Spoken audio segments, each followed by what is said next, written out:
La llamada conquista de México se ha convertido en un tema muy discutido desde hace ya bastante tiempo. Nos es posible conocer distintas posturas a favor o en contra. Muchos dicen que no fue una conquista, sino una invasión, e inclusive un intento para eliminar no solo un conjunto de usos y costumbres, sino a toda una población.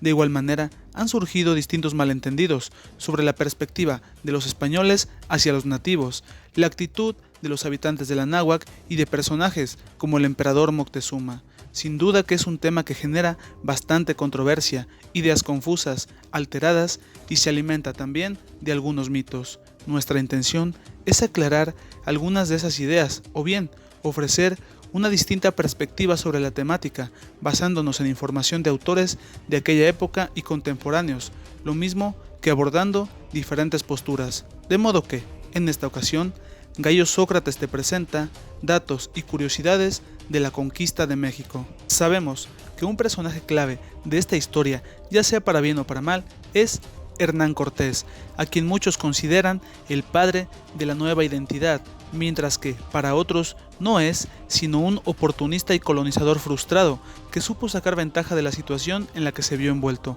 y que al final no deja de ser un personaje infame. Más allá de estar a favor o en contra del personaje, sabemos que tenía cierta astucia y a pesar de que en ese momento era lo que hoy podría considerarse un hombre fuera de la ley, supo obtener la mejor partida de las circunstancias, sin dejar de lado que sabía hacerse acompañar de personas que podían abonar bastante a sus intenciones. Durante sus primeros pasos en lo que hoy es México, se hizo acompañar por varios capitanes, destacando los siguientes: Don Alonso de Ávila, Diego de Ordaz, Francisco de Montejo, Francisco de Saucedo, Francisco de Morla, Juan Velázquez de León, Juan Escalante, Alonso Hernández, a quien sería entregada la llamada Doña Marina, y Pedro de Alvarado, siendo este último mucho más infame que el propio Cortés, sin dejar de lado que eran apoyados por unos cuantos cientos de hombres. Las malas costumbres de los conquistadores. Muchos de los defensores de la conquista suelen criticar a los pueblos originarios, diciendo que practicaban sacrificios y el canibalismo, lo cual, siendo honestos, es difícil de desmentir porque existen incontables pruebas que van desde los antiguos grabados hasta distintos monumentos que prevalecen en nuestros días. Varios de los conquistadores acostumbraban a decir que aquellas eran prácticas bastante salvajes. Sin embargo, omiten que ellos también tenían costumbres de lo más inquietantes, y lo peor es que la fuente no es ningún crítico, sino uno de los participantes, como lo fue Bernal Díaz del Castillo, quien comenta que, para sanar sus heridas, los españoles usaban algo llamado el unto de indio, es decir, la grasa de sus enemigos caídos, que era hervida para cauterizar heridas. Sin duda, es complicado criticar a otros de primitivos cuando se tienen semejantes prácticas. Las supuestas intervenciones divinas. Los llamados conquistadores buscaron justificar sus actos más allá del aspecto social, político o bélico, llegando a decir que eran apoyados desde los cielos en aquella supuesta noble causa. Los cronistas de la época no pudieron dejar pasar la oportunidad de dotar de tintes místicos aquellas primeras batallas, llegando a decir que el apóstol Santiago combatió a su lado, montando un caballo blanco que en nada se parecía a los que ya formaban parte de su grupo. Más adelante llegaron a decir que el apóstol San Pedro entró en mitad de una batalla y salvó la vida de Cortés, sin omitir que el mismo Jesucristo los había dirigido hacia la victoria. Nos parece bastante curioso que aquellos que tanto criticaban las creencias de los nativos usaran las propias para justificar sus actos. La supuesta superioridad militar.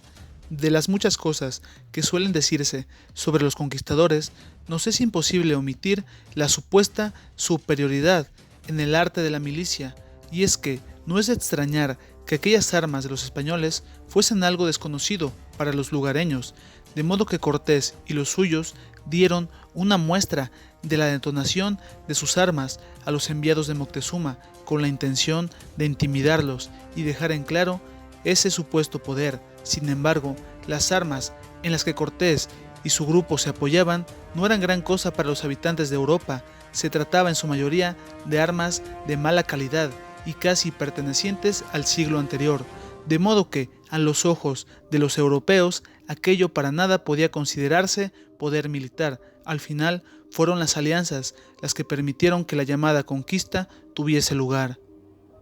Sobre el mito del conquistador, se ha presentado a Cortés como un hombre poderoso y aventurero. Lamentablemente, la historia fue distinta debido a que, en ese tiempo, ya era un hombre fuera de la ley, o al menos había perdido la gracia de Diego de Velázquez, gobernador de Cuba, siendo una especie de fugitivo. Las medidas que adoptó fueron desesperadas, debido a que ya no había vuelta atrás. Inclusive, sus cartas al emperador Carlos, muchas veces, en lugar de ofrecer información, ofrece disculpas o algún tipo de justificación sobre su proceder actual y futuro. En conclusión, las circunstancias se mostraron bastante favorables. Los tlaxcaltecas. Si los españoles buscaban alianzas, sus primeros pasos fueron el capturar a los hombres comisionados por Moctezuma para cobrar impuestos. Lo anterior les ganó la simpatía de algunos caciques y señores nobles.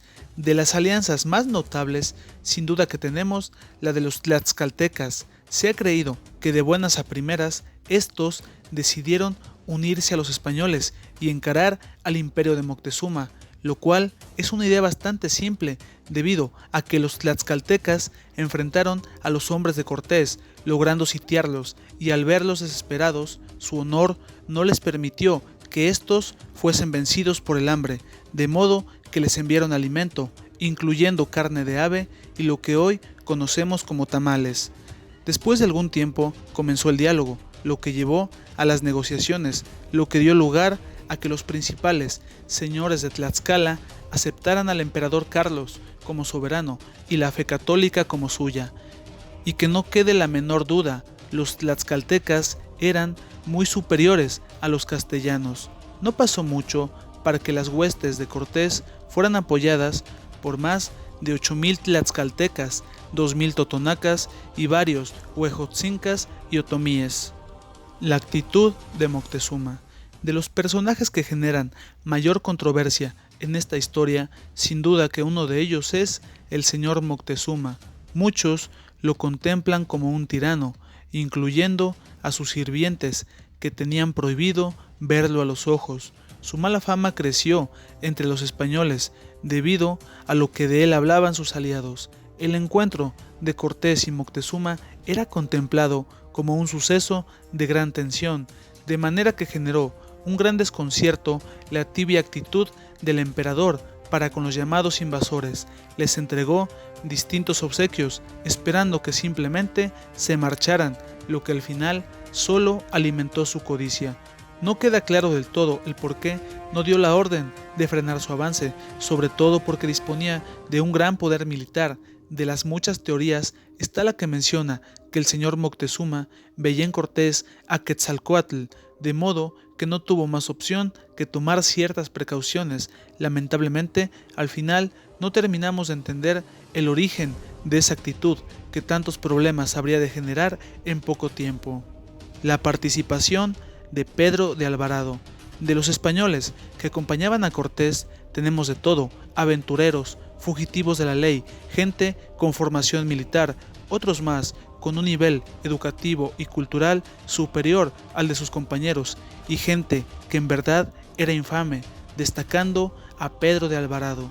Se trataba de un hombre que nunca tuvo piedad ni de los indígenas ni de aquellos que de entre sus compañeros mostraban el menor desacato. Durante su estancia en la Gran Tenochtitlán, sucedió que Cortés se vio la necesidad de partir a enfrentar a Pánfilo de Narváez, enviado por el gobernador de Cuba para deponerlo y aprenderlo, de manera que dejó a Pedro de Alvarado al frente de sus fuerzas durante su ausencia.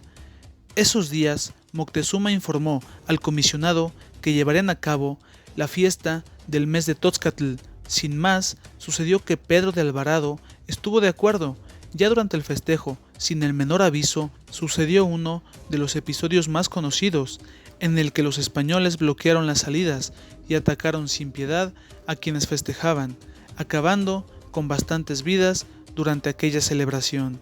Dicho acto fue llevado a cabo por Pedro de Alvarado sin el permiso de Cortés y con la intención de librarse de la élite, sus soldados y sacerdotes, sin dejar de lado que aprovechó para capturar a Moctezuma.